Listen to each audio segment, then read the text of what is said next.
When beginning to work with trigonometric ratios, it's important to be able to set up the proper equation and solve correctly using algebra.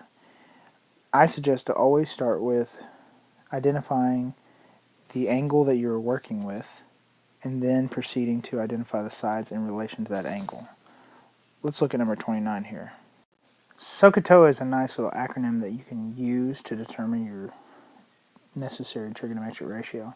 So in this problem we have the 65-degree angle here, and across from that would be x, and next to it we have 9. So adjacent to 65 degrees is this leg, and of course opposite would be this leg.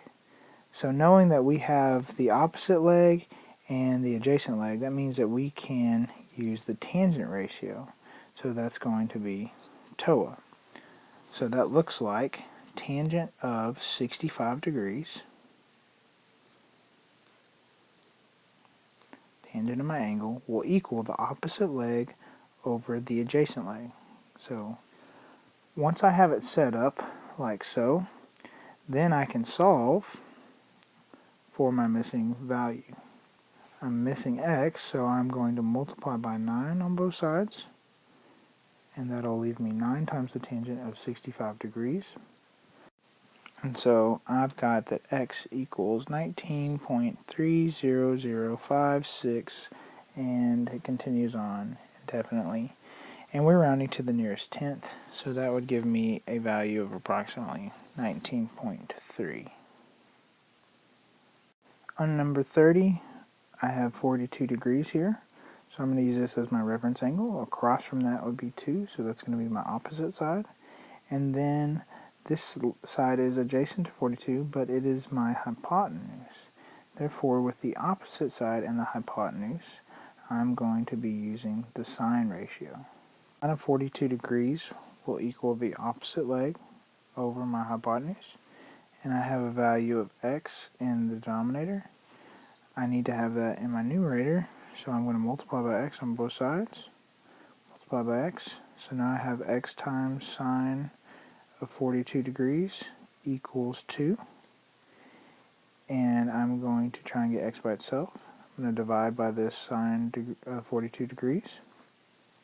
Remember, sine of 42 degrees is just a ratio, so it's just a number. And once I divide by that on the other side, I can see x will be equal to 2 divided by the sine of 42 degrees.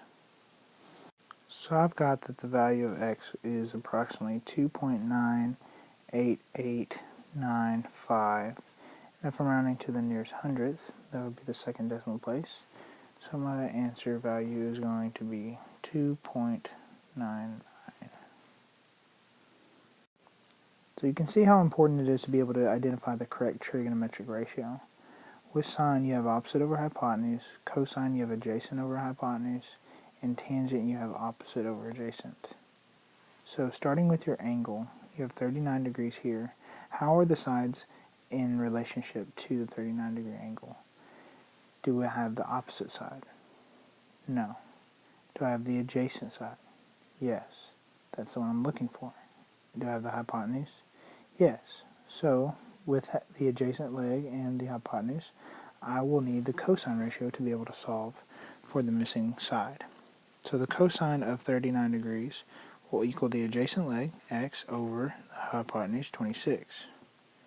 So now I'm going to solve this for x. X divided by 26, I need to multiply by 26 to cancel it out. And x is equal to the value of 26 times cosine of 39, which is approximately 20.206. Nearest thousandth, that would be the third decimal place here. If you need to see that rounded, the actual value was 20.20575. And so looking at rounding to the thousandth place, this is tenths, hundredths, thousandths. I'll look at the next digit, the tenth thousandths, and that will tell me to round this up to a 6. So with just these 3 problems, you can see how important it is to be able to determine which side you have, so you can determine which trig ratio to be able to set up your equation properly and then solve using algebra correctly.